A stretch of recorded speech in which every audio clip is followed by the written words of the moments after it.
Houston to Washington with the remains of President George Herbert Walker Bush. Hello, everyone. I'm Dana Perino, and this is the Daily Briefing. Tributes pouring in from across the nation and around the world to honor America's 41st president. His casket now being transported aboard Special Air Mission 41 as his family celebrates the remarkable life of an American icon who served his country in war and peace.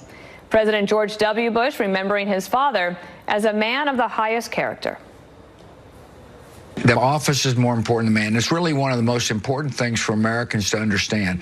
Dad taught me this, and therefore one of the jobs is to strengthen the institution of the presidency, bring honor to the office, and that clearly George H.W. Bush did. Former Vice President Dick Cheney is in Washington and will join me in a moment. Peter Doocy, he's on Capitol Hill, but we begin with Chief Congressional Correspondent Mike Emanuel. Mike? Dana, good afternoon. When you consider it's a club that has only had 45 members in history, when it's time to say farewell to a former president, it is truly extraordinary. As you mentioned, the body of former President George Herbert Walker Bush and his family took off from Houston's Ellington Field less than 2 hours ago, on its way to Joint Base Andrews in the Washington, D.C. area. That will start 3 days of official Washington and the public here paying its respects to this former president. There will be a special honor guard at Andrews greeting the body of the former president, including the chairman of the Joint Chiefs, the Service Branch Chiefs, and also other military dignitaries. Then here on Capitol Hill, we expect formal ceremonies later this afternoon in the 5 p.m. hour, including remarks by Senate Majority Leader Mitch McConnell, Speaker Paul Ryan, and Vice President Mike Pence. America the Beautiful will be performed by the United States Naval Academy Glee Club, and there will be wreath layings representing the Senate, McConnell and Minority Leader Chuck Schumer. Representing the House, Ryan and Leader Nancy Pelosi will lay a wreath, and the Vice President is expected to do those honors on behalf of the White House. Earlier, President Trump tweeted, "Looking forward to being with the Bush family to pay my respects to President George H.W. Bush." Former President Bush's spokesman tweeted the 41st president will be carried to his final rest wearing socks that paid tribute to his lifetime of service, starting as an 18-year-old naval aviator in World War II. That legacy is now being carried on in part by the brave men and women aboard the USS George H.W. Bush. Of course, President Bush 41, well known for his love of colorful and fun socks. It should be quite a tribute when he gets here to Capitol Hill. Dana? Indeed, and of course we will bring that to you live. Now let's bring in the man who was Secretary of Defense for President George H.W. Bush, and then his son's Vice President, Dick Cheney. It's a real honor to have you here, sir. I learned a lot watching leaders in the White House, you and the president, and I wondered if you could take us back. Is there anything that you learned about decision-making or leadership or management from 41 that you took on with you in later pursuits? Well, I remember Dana, back when we were getting ready to launch our operations in Desert Storm. And the president, we deployed the force of 500,000 troops. But the question was whether or not we should go to the Congress and get additional authority to use them. And legally, we didn't need to. Legally, we were a member of the UN Charter. Was a member of the UN that had been attacked. We were justified with the ratification of the charter to go ahead and take military action on behalf of another state. But the president decided that he did want to go ahead and sort of put Congress on record. And so we asked for additional authority. We got it just barely. We only won by 5 votes in the Senate. But he later said that if he lost, if we hadn't been able to get that, obviously then you've got 500,000 troops in the Middle East. What do you do with them? And he's told me, he said he would have gone ahead and used them anyway. Might have been impeached, but that would have been the right decision. He actually writes and mentions you in his diary, writing on January 16th, 1991. He said, "Well, it is now 10:45 at night. I am about to go to bed. I did my speech to the nation at 9 o'clock. I didn't feel nervous about it at all. I wrote it myself. I knew what I wanted to say, and I said it, and I hope it resonates." Just before going to bed, Cheney calls, 56 Navy planes went out, 56 came back. James Mattis said something on Saturday that I wondered if you could talk about a little bit too. He said that over at DOD, 41 was well respected as a commander-in-chief because he had served in World War II. Well, I think there's no question about it. He had a touch with all people, regardless of whether they were in uniform or not, but it was especially pronounced when he was dealing with the men and women who were serving as volunteers who were being requested to go into combat on behalf of the United States. He made a visit out there to the desert in the run-up to actually launching the Operation Desert Storm. He had some of the congressional leadership with him, but he was a rock star as far as the troops are concerned. They love him. They really appreciated his leadership, and it was remarkable to watch. Yesterday, your daughter was on Fox News Sunday, and she talked about a special letter she received from 41, and I thought that was an example of his thoughtfulness. Take a listen to her. One of the things that I have that I treasure so much is a letter that President Bush wrote to me, and he wrote it just after my dad was named as President Bush 43's running mate in 2000. Just as sort of the criticism in the press was beginning, I received a note from President Bush 41 saying that my dad was one of the finest Americans he'd ever known, and how proud he was that his son had picked my dad to be his vice presidential running mate. How important were those little touches to now what you see is this outpouring of love for 41, when at the time there was, of course, a lot of criticism. Every president gets it. But later on, you see this amazing man revered by people. Well, and the message he conveyed, too, was once you get into one of those jobs, you know, if you're going to worry about all the critics and the criticism and all the negativity that sometimes goes with them, you know, you ought to find another line of work. Go be a movie star.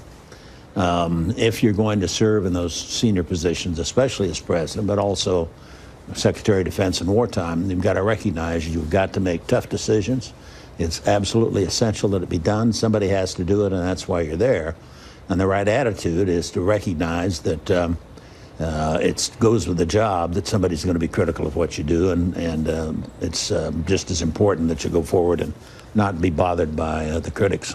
One of the things I loved about something I learned from you in terms of management was that you had learned over time to be quiet as a senior member of the team and let the junior people fight it out, have arguments in front of you, and so that you became a good listener and you did not weigh in and basically intimidate people into not talking. Is that something 41 did as well?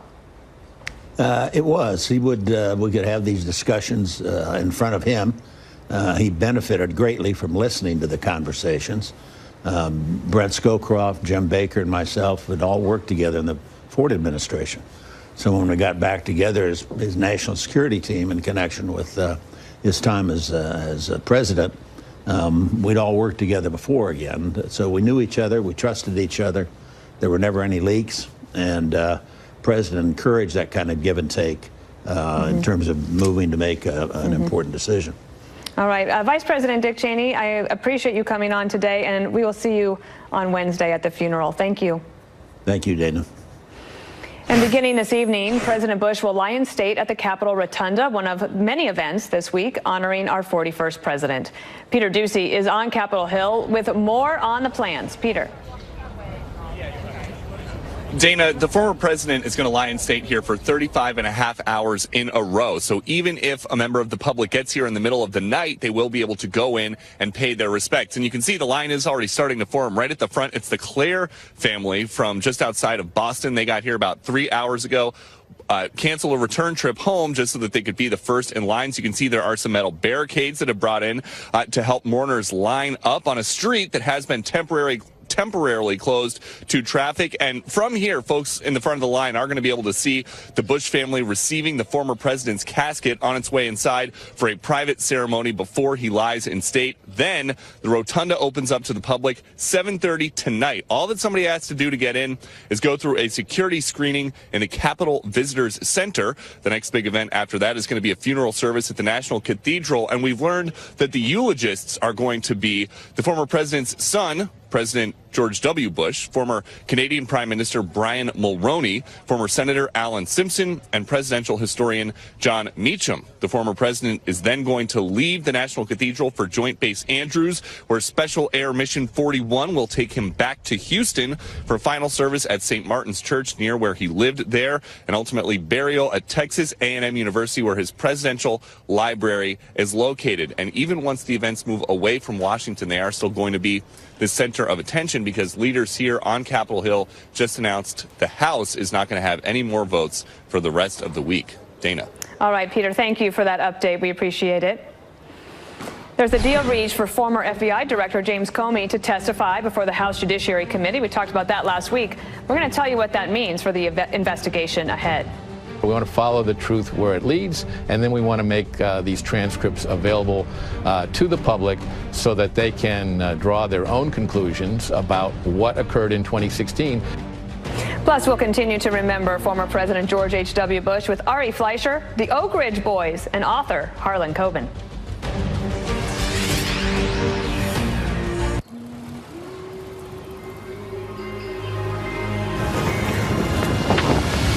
You think you've seen everything? Let's talk about that when you get here.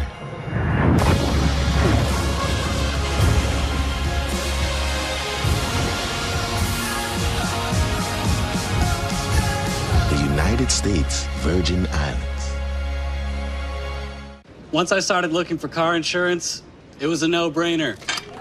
I switched to Geico and saved hundreds. That's a win. But it's not the only reason I switched. The Geico app makes it easy to manage my policy. I can pay my bill, add a new driver, or even file a claim. Woo!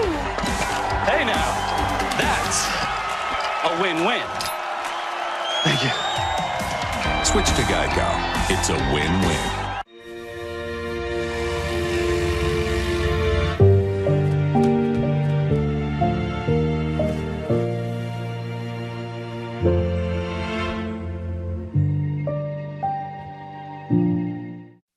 Spread a little love today. Spread a little love my highway. Spread a little something to Philadelphia cream cheese, made with fresh milk and real cream, makes your recipes their holiday favorites. The holidays are made with Philly. Have you been told you need neck or back surgery? If so, you do have a choice. Call Laser Spine Institute and say yes to a pain-free life with our minimally invasive spine surgery. It's safer than open back surgery, letting you get back to living life on your terms. I can lift my son high over my head again. If you have spinal stenosis, bulging or herniated disc, sciatica, or other chronic spine conditions, call 1-800-736-BACK now for your free MRI review. Thanks to a less than 1-inch incision, you'll be up and walking within hours of surgery, so you can get back to your life in days instead of months. I feel like Laser Spine Institute was an answer to prayer. Join the thousands of people every year who say goodbye to chronic neck and back pain with Laser Spine Institute. Make today the day you say yes to living a pain-free life. Call 1-800-736-BACK now for your free MRI review. To look at me now, you don't see psoriasis. You see clear skin. You see me. But if you saw me before Cosentyx,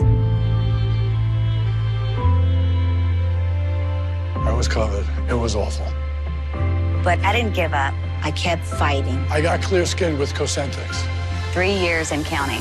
Clear skin can last. See if Cosentyx could make a difference for you. Cosentyx is proven to help people with moderate to severe plaque psoriasis find clear skin that can last. Don't use if you're allergic to Cosentyx. Before starting Cosentyx, you should be checked for tuberculosis. An increased risk of infections and lowered ability to fight them may occur. Tell your doctor if you have an infection or symptoms, or if you've received a vaccine or plan to. If you have inflammatory bowel disease, tell your doctor if symptoms develop or worsen. Serious allergic reactions may occur. See me now. I'm still clear. How sexy are these elbows?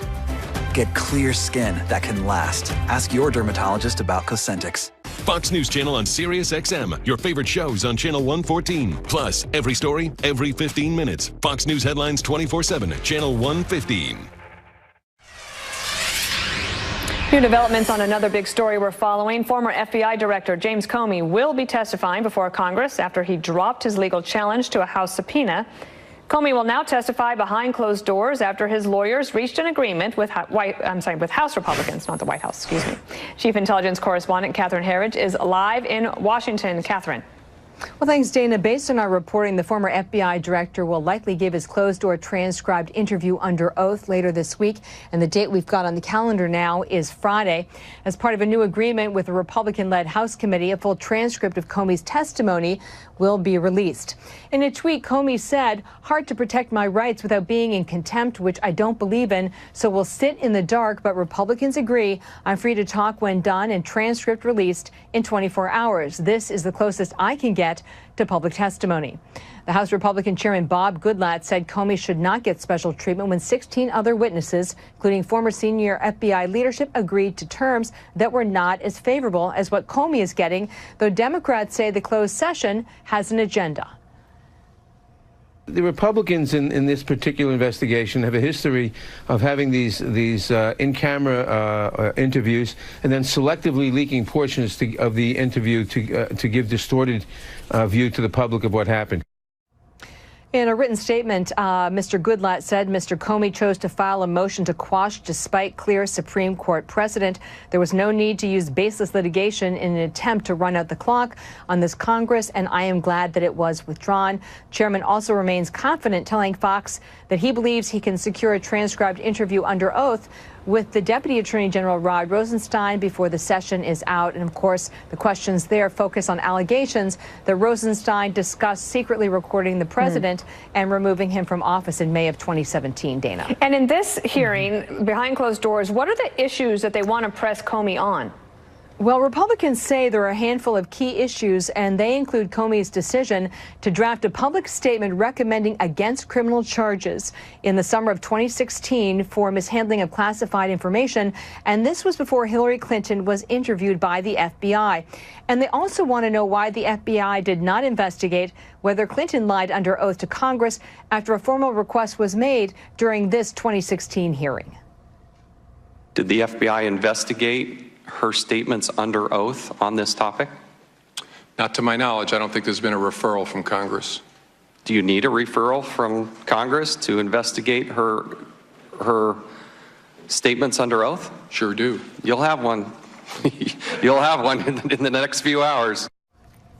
And separately on Russia, we're waiting to see whether a sentencing memorandum is filed for the former National Security Advisor Mike Flynn. A sentencing memorandum gives the court all the factors that they should consider, the judge should consider in determining the appropriate length of the sentence. And the reason this is coming to light now is that on December 18th, just a couple of weeks away, Flynn will be back in court after a very long delay, and he'll finally know how much time, if any, he'll be required to serve for lying to the FBI about his Russia contacts, Dana. All right, Catherine, thanks for all of that. We appreciate it. A truce in the trade war between China and the U.S. Will it last? We'll have the details, plus more on the life and legacy of President George H.W. Bush, his close friend and Secretary of State, James Baker. He was the very best one-term president this country's ever had, and perhaps one of the very best presidents of all time. But he didn't blow his own horn.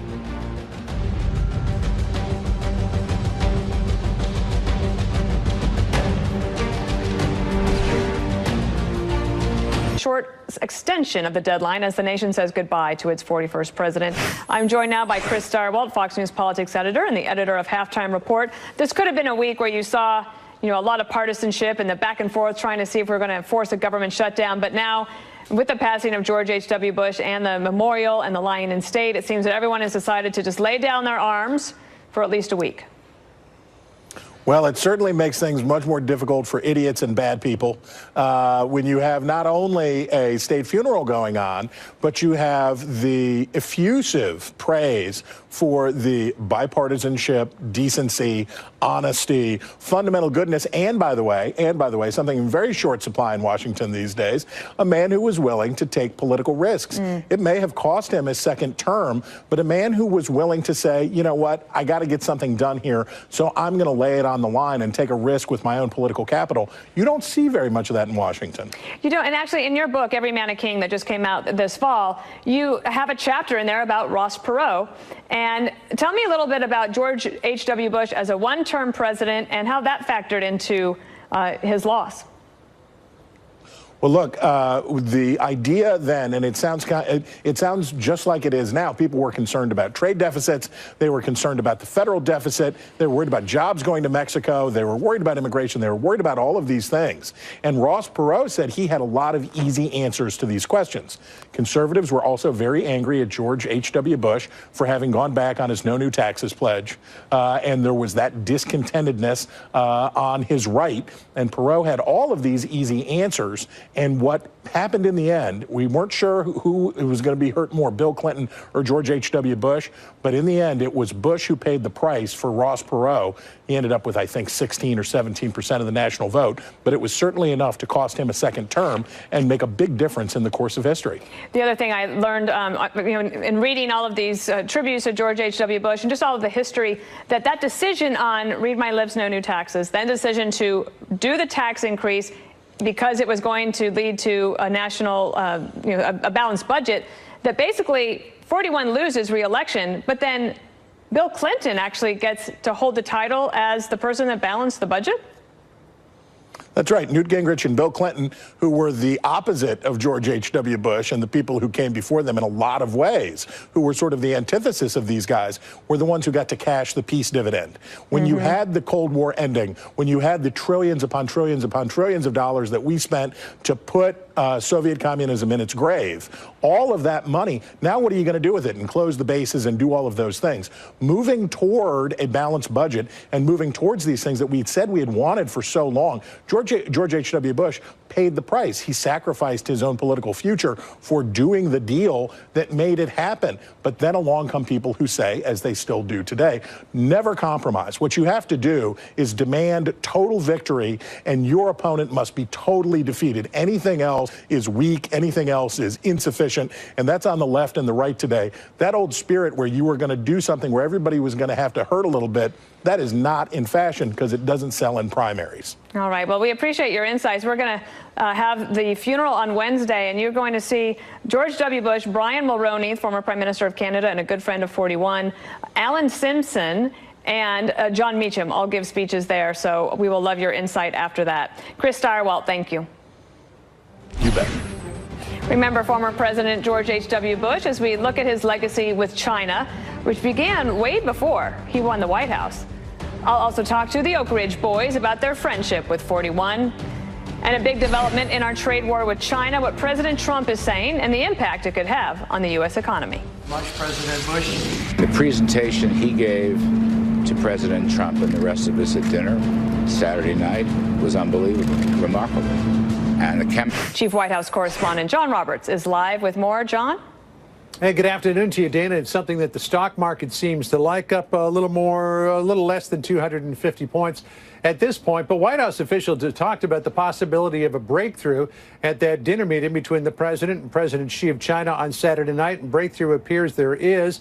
The president talking about a new trade relationship with China. China promising to do a number of things almost immediately. One of them is to reduce or to at least take off tariffs on cars, promising to buy more American goods, as well as reclassifying fentanyl to try to prevent its export here to the United States. The president tweeting, quote, "Farmers will be a very big and fast beneficiary of our deal with China. They intend to start purchasing agricultural product immediately. We make the finest and cleanest product in the world, and that is what China wants. Farmers, I love you." China also pledged to begin to address the big issues that are of contention between the two countries: IP theft, forced technology transfers, cyber hacking. In exchange, the president agreed to hold off a raise in punitive tariffs against China. They were scheduled to go from 10 to 25% January the 1st. That has been delayed now for 90 days while talks proceed. The president has appointed the U.S. Trade Representative Robert Lighthizer to lead talks with China. Lighthizer is a hardliner, believes in tariffs as a way to gain leverage. Here's what Larry Kudlow, the chief economic advisor, said about Lighthizer this morning. I believe Ambassador Lighthizer is going to be in charge of, shall we say, enforcement and monitoring and timetables. There's nobody better than him in the business. And I'm sure he will try to keep China on track. They literally can start today. President Trump, make very clear, is our lead negotiator. That was Eamon, I'll go back to your question. I mean, nothing will happen without President Trump. And President Trump, by the way, has really been very involved in the details of this. And the president also talking about the possibility of some future developments with China and Russia, tweeting this morning, quote, "I am certain at some time in the future, President Xi and I, together with President Putin of Russia, will start talking about a meaningful halt to what has become a major and uncontrollable arms race. The U.S. spent $716 billion this year. Crazy." Larry Kudlow said that the chemistry between the two leaders, because he was at that summit on Saturday night, was remarkable, that Xi just had a total grasp of the issues and was able to say, we can deliver this, we can deliver that, we can deliver the other thing. Right. But Kudlow does caution, Dana. He said, we've been down this road before. It has led to disappointment. So he's cautiously optimistic, but not yet willing to declare victory. No, I think they're very clear-eyed about who they're dealing with. Thank you, John. You bet. More on this now with Ari Fleischer, former press secretary to President George W. Bush and a Fox News contributor, a good friend as well. Arguably the president's most successful international meeting this past G20, but arguably the most important dinner was the one between President Trump and President Xi, because if they can figure this out, the rest of the world might be able to breathe a little easier. No question. Of all the things that Donald Trump has taken on, I think this is the most monumental and consequential, with the deepest, biggest long-term implications for our economy and the world economy. And Donald Trump is the only one, I think, with the courage to challenge China. Most politicians would never have taken on this fight because, one, tariffs are wrong, and two, it's too risky. Not Trump. So this is a massive consequence. We don't know how it's going to end. But so far, so good in my book. Axios reported last night that China hawks may have more reason to be concerned, given that stock futures are way up on the G20 news. In the wake of Buenos Aires, I spoke to two sources familiar with Trump's thinking on China, and both said they worry he's too concerned about keeping the stock market buoyant to risk tanking it by hitting China with new tariffs. And I think that's what John Roberts was getting to, that the Chinese can often be very patient, whereas we are not. That's absolutely true, except if you look at Donald Trump's decades-long history about Japan and China, he's so consistent on this. I don't think if it comes down 3 months from now and we're not there with a good deal, Trump will roll. I just don't see that in him, not because of the stock market. The Wall Street Journal saying the key here is less China's promises than enforcement. China always claims to be playing by the rules, but then its regulators find excuses, and that goes on. But I did see today that other members of the G20 had a separate dinner with Pompeo and Mnuchin, and they said, we have a problem with enforcement. We all have a problem with China. Why are we fighting amongst ourselves? But even if we're fighting among ourselves, well, because of aluminum and steel, we can all join together about China. China is such a violator of all the norms and the rules, and it's great if the world can get China to get fixed. Take a listen to way back when George H.W. Bush goes to China as a special envoy. We didn't even have diplomatic relations at the time. And this was an interview he did with Tony Snow, who you know well, in 1999. Is China a big threat No. to the United States? It's a threat if we mishandle the relationship, but it's not a threat. China is not seeking hegemony. I see no evidence, and I'd like one person that's the critics of China on the Republican right or the Democratic left to tell me why they think they're seeking hegemony. So I obviously don't have the experience that he did in China, but you look at it now and it sort of feels like, well, that China is definitely trying to dominate. But I think also in 1999, China's economy was so much smaller and everything was different for them. Look, when George W. Bush was over there in 2001 or 2, and he said to President Chang, what keeps you up at night? He said, feeding 2 billion people. The China back then was a very different China. They have largely lifted themselves up. You know what's interesting, Ari? In 2008, he asked the same to President Hu, I think at the time it was his name. Hu and he said, what keeps you up at night? And he said, trying to create 25 million net new jobs a year because of unrest. So you go from the starvation then to the jobs, and that is economic progress if you're looking at it from China's perspective. And this is where Trump now has leverage, because as China has been successful and people becoming middle class, the higher rises above that are harder. If their economy is weak because of tariffs, Trump has leverage. Let me ask you, did you love it when the 41s came to visit the White House? The 41s. Yes. Always. You know, and Dana, what I remember so fondly, it was right after September 11th. And George H.W. Bush popped his head into my office and several other offices in the West Wing just to give us an attaboy. You know, he just said, I've watched you, you're doing great, keep it up. What you're doing is so good for our country, so important to America. And then he walked out. And it was just a rallying call at a time when we all felt it was tough. And that was George H.W. Bush, wasn't it? He always seemed to have the right thing to say to others. Because he was gracious naturally. Yeah. And it just flowed from him. And it didn't matter who you were.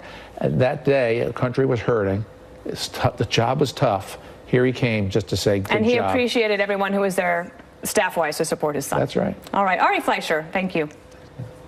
President Bush's beloved service dog, Sully, he's traveling with him on Air Force One right now after being by his side at the funeral home in Houston.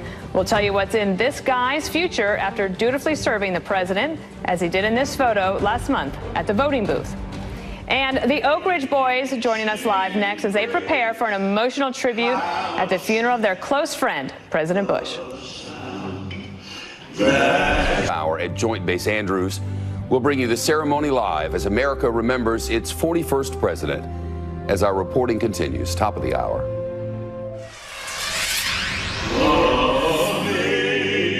Amazing grace, how sweet the sound that saved a wretch like me. The legendary Oak Ridge Boys have been singing the praises of President Bush since long before he moved into the White House, and they remained close friends for decades, getting together in public and in private on numerous occasions over the years. Joining us now from Boise, Idaho, members of the Grand Ole Opry and the Country Music Hall of Fame, the Oak Ridge Boys, Dwayne Allen, Richard Sturban, Joe Bonsall, and William Lee Golden. I'm so honored to have you all here. Dwayne, let me start with you. Tell me how the relationship with George H.W. Bush started. Well, we were doing a barbecue on the White House lawn for President Ronald Reagan, and we were doing a sound check in the afternoon, and here comes this long, lanky, tall guy with a sack over his shoulder running toward the stage, and it's George H.W. Bush. And when he got to the stage, he said, "Boys, I'm a big fan of yours, and I've got to go to Africa. Would you do a song or two for me? Because I'm a huge fan." And when he asked for songs, he asked for a song called Freckles. Well, we knew by that he was a really big fan because that song had never been a single. It was an album cut. And he started naming other songs. So we did a private concert for him on the White House lawn in the afternoon during sound check. Wow, that's amazing. But so I was seeing, there was something we had the other day. I think it was with Tony Snow, an interview he did in 1999. And Richard, I'll have you speak to this. Apparently, a lot of people thought, well, he's from New England. He doesn't really like country music, but he really did. Well, he really did. He was a big country music fan, and he was the most popular listener to the big country station there in Washington, D.C. He loved country music, and being in the White House, he really helped further our business. He made it a bigger and better business, so we're so grateful to him for doing that. Tell me a little bit, Richard, about what it was like. I understand that you are going to sing Amazing Grace at his funeral in Houston on Thursday, but that you had called in when he was in the hospital and sang to him there, too? Well, that's true. I think it was somehow arranged through Barbara Bush. But anyway, she felt like he needed some help, some inspiration. So they got in touch with us, and we certainly agreed to sing Amazing Grace. We all gathered in the front of the bus around the phone, and we sang Amazing Grace, and he listened to it. Actually, first we sang Elvira, because we knew that was one of his favorite songs. Then we sang Amazing Grace, and he kind of lit up over that. And Barbara Bush claimed that we actually helped him, and she actually claimed in some way that our music had some healing powers for the president. So yeah, well, we I'm sure it lifted his spirits. Happy we could lend a hand. Yeah. I just played Elvira and American Made in the makeup room because I have a British makeup artist today, and she didn't know that song, and I wanted her to hear it. Which one of you, or maybe it was all of you, gave George H.W. Bush this jacket that I'm going to show? It's a big sequin number. I think it was when he turned 80 years old. Tell me about that. Well, I'll tell you what, we had this jacket made for him, and the great Manuel Courtois in Nashville made it, and he outfits the country stars. And it was really loud, and it had a design on it that represented his whole lifetime. And even the 1,000 points of light are represented on the jacket. And when we presented it to him up in Kennebunkport, he put it on right away, toasted. He was just having a ball with it. And the funny part of it was, to have a lighter moment here, Barbara Bush said, if he starts wearing that thing everywhere, I'm going to kill all 4 of you. Well, I actually have a pretty funny story about that. In 2010, I went to Kennebunkport. You see him there in the picture, everyone. That was there in Kennebunkport. And we're going to do an interview with George H.W. Bush with Oprah for 43's book that was coming out. And 41 asked me, do I have to wear a jacket? And I said, I think it would be good if you wore a jacket. And he did not want to wear a jacket. And he was complaining to me for about 3 hours. I was like, do I really have to wear a jacket? So finally he said, I know what jacket I'm going to wear. And he goes into his bedroom and he comes out wearing the Oak Ridge Boys jacket. And I said, okay, you don't have to wear the jacket. I love that. It was really loud. Yeah. I don't know who hasn't spoken yet, but maybe you could tell me a little bit how you're preparing to give him this send-off on Thursday. Well, he requested that we be at his funeral in Houston and sing Amazing Grace. That's been arranged for months now, and we've known about it. So the only way that we could make that work is a friend of ours up in Montana, Bruce White, got us an airplane, and we're going to fly after our show to fly down there, sing, and then fly back to Washington to do our show that night. And did any of you ever get one of his special little notes, little handwritten letters? I have several of them. Most of them are framed. Oh, yes, all of us, all of us. The fact of the matter is, Dana, I know there's a lot been said about this wonderful man, and there's a lot yet to be said, and all deservingly so. To the Oak Ridge Boys, I just got to say, we loved him dearly. We loved him dearly. That night in '82 that Dwayne mentioned, singing for him on the lawn of the White House in a private show. In that bag, by the way, were Vice President of the United States T-shirts, which we had no idea even existed, such a thing. But after that, we like to say we started singing for him in 1982, and we've sung for him ever since. And we loved him. Him and Barbara Bush made us better people, better Americans. And we're going to sing for him Thursday. It's going to mean a lot to us to do that. And I'll be honest with you, it's not the last time we'll sing for him. All right. Well, I haven't choked up on air yet, but you almost got me there. Thank you so much for being on with me today. We will watch you on Thursday. We're praying for your strength so you get that through that song with no tears like I almost just had. Dwayne Allen, Richard Sturban, Joe Bonsall, and William Lee Golden, the Oak Ridge Boys. Thank you. Thank you. Former First Lady Michelle Obama canceling 2 stops on her book tour so she can attend President Bush's state funeral on Wednesday in Washington. In a tweet, Mrs. Obama stressed the importance of joining the Bush family to celebrate the former president's exemplary life, adding that she will reschedule planned visits to Paris and Berlin to promote her new memoir, Becoming. More angry protests in Paris over rising gas taxes, taking a new approach to make their case. How this tactic could deal a major blow to the French economy.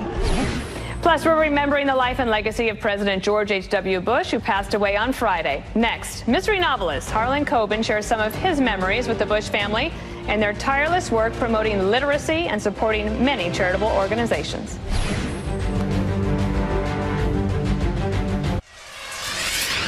And now a look at some other stories you should know about. It's our Daily 3. First up, Yellow Jacket protesters in Paris blocking access to fuel depots. As demonstrations over gas taxes turned violent for a third week, more than 100 people were injured, hundreds of others arrested in the riots. 2, Jamal Khashoggi's private social media messages revealing new clues on his murder. The Washington Post columnist was reportedly very critical of the Saudi crown prince, describing him as a beast and a Pac-Man who devours his enemies. And 3, more than 1,000 aftershocks rocking Alaska after a major 7.0 earthquake struck just north of Anchorage on Friday. And you're looking live at Joint Base Andrews, where Special Air Mission 41 is set to land sometime in the next hour, carrying the casket of former President George H.W. Bush back to Washington. Meanwhile, the Barbara Bush Foundation for Family Literacy hosts many programs featuring noted writers. Mystery novelist Harlan Coben was a frequent guest at Mrs. Bush's events, and he knew President Bush as well. He joins us to share his memories of our 41st president. That's how you and I met as well. How did you develop your relationship with them? Well, first I read my books and they'd contact me about that, but I remember the very first time we had lunch with them in Houston, the president looks at my wife and he says, are you finished with your dessert? And she goes, yeah. And he goes like this, he looks around, He takes his finger and goes like this. He goes, "Don't tell Barr." And he starts feeding the dogs under the table. So that was the very first time I met him. That was great. Yeah. And tell me about them as how they loved literacy and how important it is to try to keep that legacy going. Folks, and I don't want to make you cry, but the last time I was at their house when I was in Houston, you know, they both were talking about your book, which was prominently placed in the living room, and how much a lot of the words you said about W. Bush 43 meant to them. We always talked about you. I don't want to embarrass you, but here's an example. Okay, so I'm coming to Houston, Texas. The Bushes are 92, I think, years old, maybe 2 years ago. And they hear him coming and they say, "Oh, you have to." I'm like, "I'm not going to bother the Bushes. I'm there to see my son at college." No, you have to come by and say hi. Go to the house. It's completely dark. They're upstairs watching TV. They come down. They sit and they talk with me for 2 hours. We talk about everything. You know, you never just had, as you know, you never just had like a, "How's your kids doing? How's the weather?" They were deep, political, lifelong, philosophical conversations. But I started to think to myself, yeah, they could have just hung upstairs and watched TV. But this is why they're so vibrant. This is why they're so special.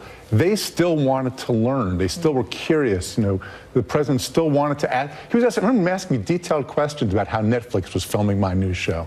So they were always learning, always improving, always changing. Yeah. Take a listen to this soundbite about their relationship and their marriage, which you witnessed. Sure.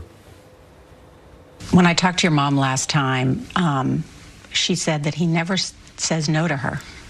Well, that's why they stayed married for 70 years. It's a true love story. As Mother said, it's the only man I ever kissed.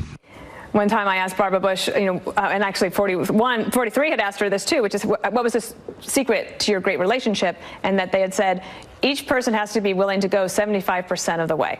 Yeah, a relationship is never 50-50. That's what you kind of have to always understand about any good relationship, and I think they got it. I'm actually lucky in the sense that I didn't know President Bush during his political years. I only knew him with Barbara. So to me, they were one thing. They were one entity. I couldn't really think of them apart or separated. So in a sense, you know, it's always a tragedy, but I'm not surprised it happened not long after you and I were on this very show talking about the death of Barbara Bush. Tell us about the tie you're wearing. This is a gift that the president sent me on after his 90th birthday. He jumped, as you know, from a parachute, and this was in honor of President George Herbert Walker Bush celebrating his 90th birthday by parachute jumping, and he knew I would like it because I was always like, how? Why? Why and how? And yeah, I know. Well, it's wonderful to have you on to talk about him. Of course, we're big fans of your book. I get a sneak peek of this new one. Yeah. What is it called? Runaway. Runaway. Yes. Okay, Harlan Coben. Do you want a good beach read or ski vacation read? This is it, coming out in April, March. But there's a million others. You can all check that out. Harlan Coben, thank you for sharing your insights. And make sure you watch tomorrow. I'll be joined by special guest, former Vice President Dan Quayle. He'll share his memories of his former boss, George H.W. Bush. Oh, good. We covered a lot. And we wanted to share one of the many special moments from the last couple of days. President Bush's service dog, Sully, keeping watch beside the casket of his best friend. The touching image shared by Bush spokesman Jim McGrath with the caption, "Mission complete." Sully is currently on Air Force One with the president and his family headed to Washington. And I just found this out. He actually got to go into the cockpit. He was there with the pilots, and Jim McGrath reports that everyone did just fine, and Sully is having a good time on the plane. And the good news is, after the funeral, Sully will be helping other veterans. America's Vet Dog says Sully will go to Walter Reed National Military Medical Center to assist wounded veterans there with physical and occupational therapy. What an incredible way to continue Sully's service. And I remember back in June, he was so excited that that dog was coming to live with him. And certainly, may George H.W. Bush rest in peace. More now with Shep Smith. Thanks for joining me. I'm Dana Perino.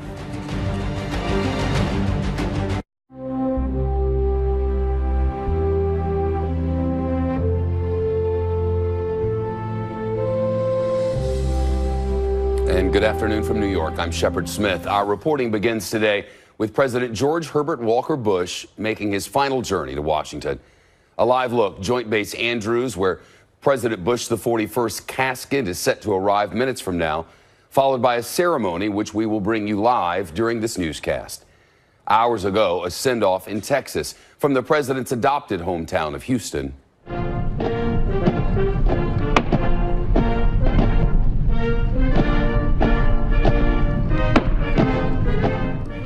Ellington Field, I should say, artillery fired the salute and a band played Hail to the Chief as a military honor guard brought the president's casket from a hearse to a plane. Of course, that plane normally goes by Air Force One, but for this solemn flight, it's been dubbed Special Air Mission 41. The late president's family is also on this flight, including his son, the former President George W. Bush, along with the former First Lady Laura Bush, I should say. Here they are getting on that plane. Also on board, the former president's service dog, Sully. You may have seen this photo of Sully lying down by the president's casket. This was at the funeral home in Houston. Of course, Bush Sr. was known for his colorful and iconic socks, and according to his spokesman, the last pair he will wear pay tribute to his lifetime of service, starting as an 18-year-old Navy aviator during World War II.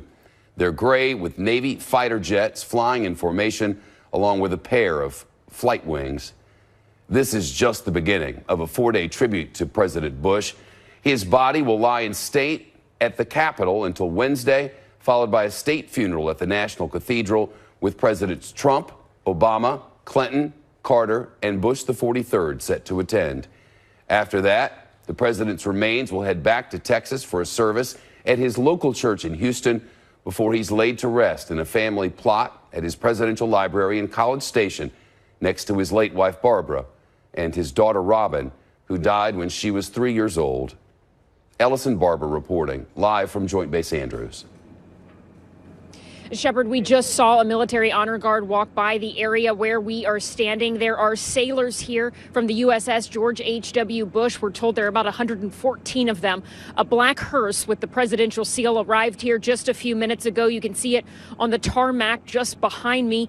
With state funerals, typically the casket is escorted by 3 military march units. President Bush will travel to the Capitol by motorcade. There are 3 official stages when it comes to a state funeral. The ceremony here is the start of stage 2. Nearly 4,000 military and civilian personnel from all branches of the U.S. Armed Forces are part of the Joint Task Force overseeing all of this. The Department of Defense has been planning and preparing for years. Each president is asked to plan their funeral shortly after taking office, according to the White House Historical Society. The commander-in-chief decides to follow some traditions. They may decide to leave some things out. President Gerald Ford lived in Alexandria, Virginia for more than 2 decades, only leaving that area when he became president. Ford, unlike other presidents, asked that his motorcade pass through the place he called home for so many years, the city of Alexandria, as it traveled from this very base en route to the U.S. Capitol. These are small things that tell a bigger story, and we're expecting to see a lot of that here today as well. The Historical Association says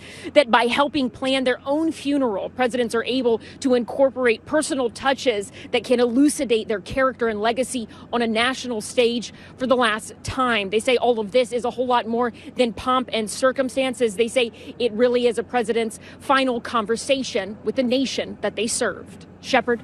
Ellison, thanks. President Bush's public service took him all over the world, but Houston was home. And today, loved ones gathered at Ellington Field as his remains were brought aboard that presidential plane for the flight to Washington. Rick Leventhal reporting live outside Ellington. Shepard, this airport and Joint Reserve Base is home to the Texas Air National Guard, and today played host to a somber and dignified departure ceremony for the former President George H.W. Bush, whose casket was carried out of a funeral home this morning by current and former members of Bush 41's Secret Service detail who were serving as honorary pallbearers, with family members, including son Neil, watching. And then the group, including former members of the Bush 41 administration, boarded buses and joined a motorcade for that 36-mile journey here to Ellington Field, where hundreds more friends gathered and where Bush's eldest son, President George W. Bush, was waiting with his wife Laura to meet the hearse. And as the 77th Army Band from Fort Sill, Oklahoma, played ruffles and flourishes and Hail to the Chief, and cannons fired 21 rounds, a joint military honor guard handled that movement of the president's casket to Air Force One for Special Air Mission 41.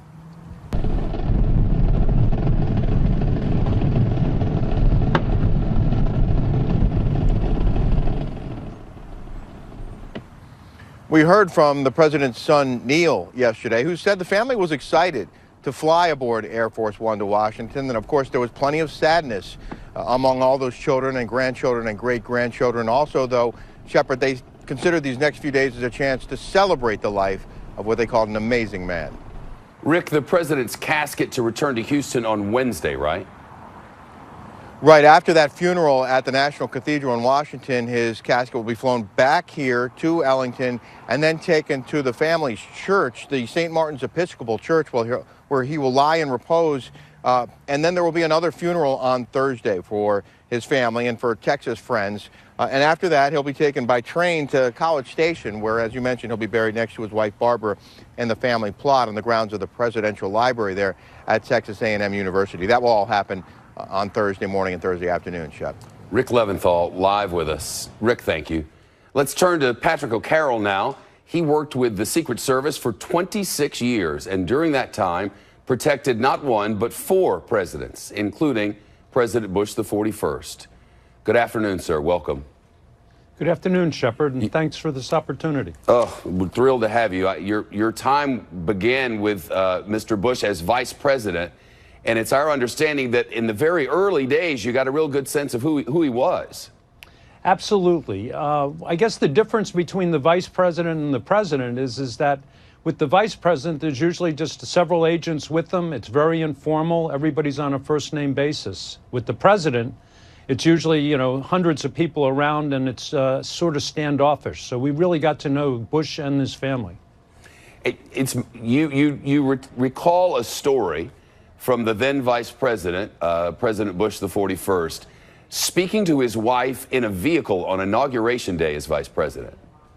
Yeah, Shepard, I was fortunate enough to be the agent driver that drove Vice President Bush and Mrs. Bush from the swearing in at the Capitol back to the White House. And as everyone knows, it's a very scripted parade route, and we were going down Pennsylvania Avenue, and we came to the portion in the road where we're going to allow them to step out of the car for viewing the public. So anyway, the agent in charge turned back to the vice president and said, Mr. Vice President, we're going to be opening up the roof. And at that point, Vice President Bush turned to Mrs. Bush and said, hey, babe, I told you I was going to take you places. The door opened up, and then they stepped out into the outside, and then all the confetti came down, and the crowds roared, and it has always stayed with me for all these years. I bet it has. I have a few more questions, but I do have to interrupt for just a moment, as Mitch McConnell is speaking on the former and now late president on the Senate floor. George Bush stayed the course. According to one biographer, that was a key phrase for him. It concluded a list of core principles he once laid out in a letter to his mother.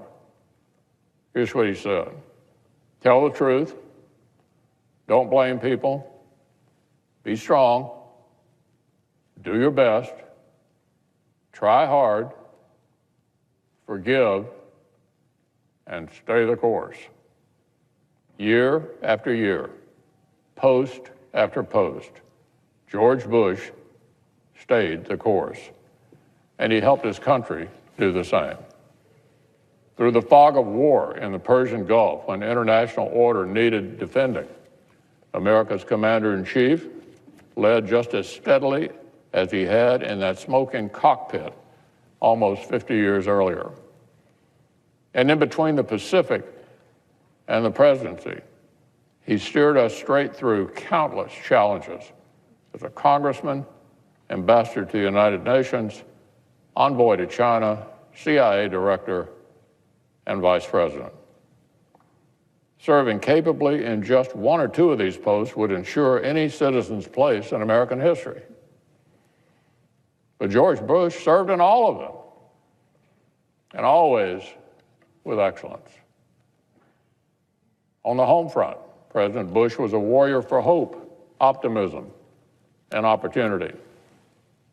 As president, he paved the way for education reform and signed legislation to give disabled Americans a better shot.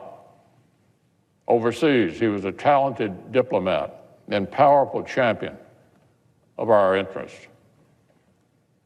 It was on his watch that the Cold War finally ended. The free people of Europe threw off the shackles of communism. But President Bush knew America should not kick up our heels and enjoy a holiday from history. We fought and won the Gulf War in order to make something perfectly clear to allies and enemies alike. It had to be right and not might that filled the void. We needed, he said, a world where the rule of law supplants the rule of the jungle. And his leadership moved us toward such a world. Through global change, domestic turmoil, and economic transformation, whether in jobs that he had passionately sought out or in other assignments he dutifully accepted, George Bush kept us on course. He wasn't a dramatic or revolutionary leader. He didn't advertise radical change. He never quite seemed at home in the spotlight. Instead, he offered humility and a servant's heart. He aspired to govern his country well, preserve what was good, and improve things where possible. He wanted to keep us flying high and challenge us to fly a little higher. And he led us, as he seemingly did everything in his life, with grace and kindness that seemed almost unbelievable, given all that he'd accomplished. Daring aviator, chief spy, wartime president. You'd think this must be a tough and grumpy guy. But it is the man's good cheer and generous spirit that stand out most of all in our national memory. He was a prolific handwriter of notes and letters. He freely changed his own plans to make life easier for his staff or for the Secret Service detail. I saw recently that some years after his presidency, he couldn't even bring himself to simply turn down a reporter's request for an interview without crafting a warm, apologetic, full-page letter explaining his rationale. His decency and attentiveness to others was a credit to his upbringing.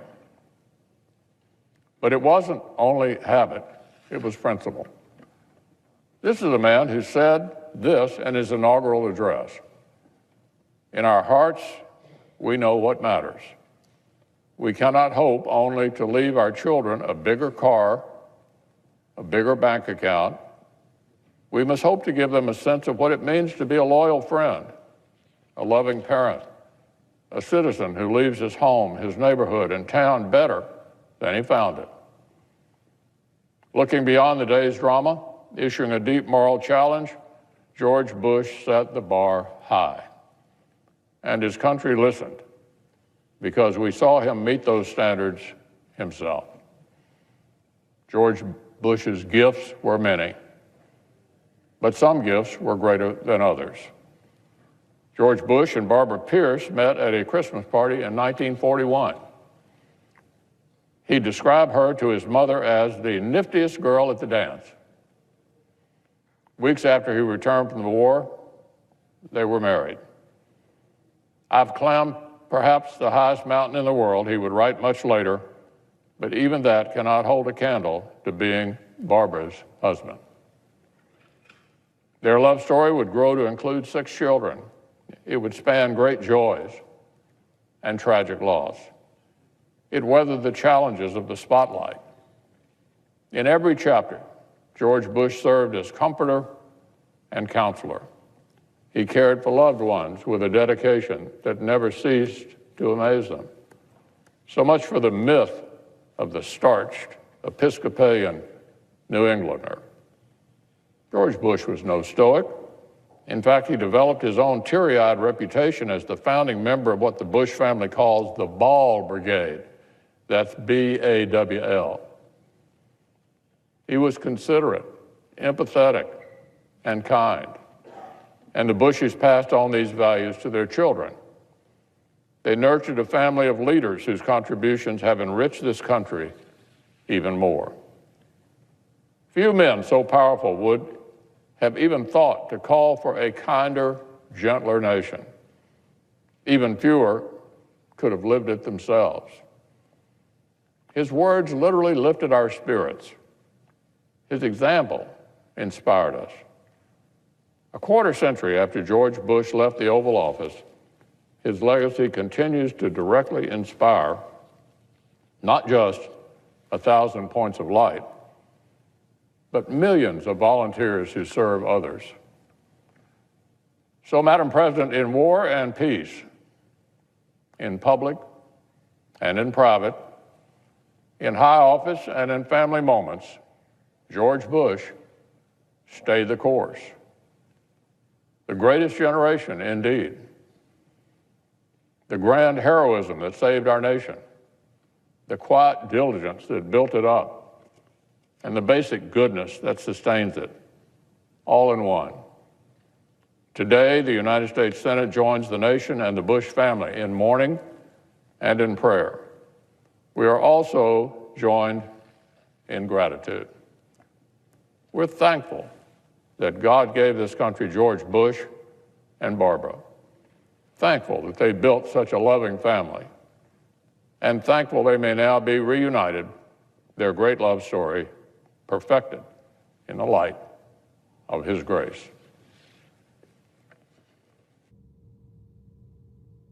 Mitch McConnell on the Senate floor on the life of President George H.W. Bush. Let's return to Patrick O'Carroll now. He worked with Secret Service for 26 years and during that time protected 4 presidents, including the 41st president. Sir, hearing Mitch McConnell there and the reminder of stay the course, it is, according to all with whom I've spoken, how he lived every day. Absolutely. He was, I got to say, he was a model to all of us in terms of that no matter who you were, he was friendly to you, engaging. He went out of his way to talk to any of the police officers that assisted us, the agents with them.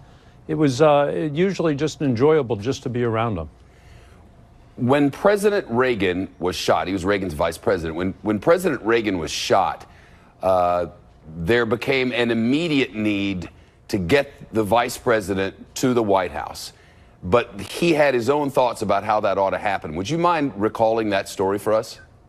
Absolutely. What happened was that as he was flying back from, it was Texas, and he called in and he said that they were going to be landing at Andrews Air Force Base, and then normally Marine 2 would pick him up and fly him to the vice president's residence. In this case, they offered to fly him to the White House, and he said no, that only the president lands at the White House. And they made arrangements then to drop him on the National Mall, where we had a motorcade ready of Metropolitan Police and Park Police and Secret Service, and we then took him to the White House. That must have been a really heady day. Oh, it was extremely, because all day long we were calling in, you know, the reports from the hospital with President Reagan and to Air Force 2 as he was coming back. So everybody was very nervous and upset by the day, and extremely happy when he finally got back to Washington and arrived at the White House. This is a president who has known stress like most never will since his teens. And that would have been another in a long line of very stressful days where members of the Secret Service were able to observe him and learn from him on those days. What was he like on the most stressful of occasions, like that one, for instance? Well, again, as I was saying, is that one is that he never showed any of the stress that was going on. He always had a sort of a calm atmosphere about him.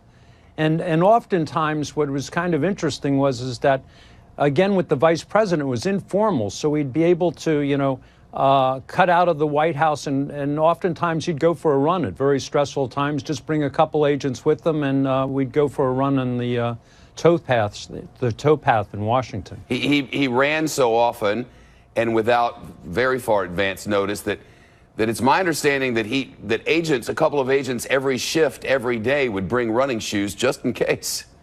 Yeah, we used to have, you know, the 2 designated runners who, when he came stuck in, had his head out of the office and let's go for a run, they'd climb into the car and off we'd go. Did you ever run with him? Yes, I did. I ran with them on several occasions, and each time it was just like if you and I were going for a run, Shepard. He engaged us by first name and we talked along the way. And I remember, or I've read in reading back over his life, that there was a particular day when the Secret Service was planning a 10K, and he wanted to get in on it. Yeah, absolutely. I guess as we were running, or some of our agents were running with them, they told them that they were getting ready for a 10K that was being sponsored at our training facility in Beltsville. And at the time, Vice President Bush said, hey, that'd be great. I'd like to go, but I guess we better train for it. So after that, everybody every day would bring in their clothes. We trained for it. And I was fortunate enough to go run with them at that 10K, and I think he set an all-time record with his, or personal record with his speed. Is that right? He wasn't going to be one to be left behind. Of this we were certain. Patrick O'Connell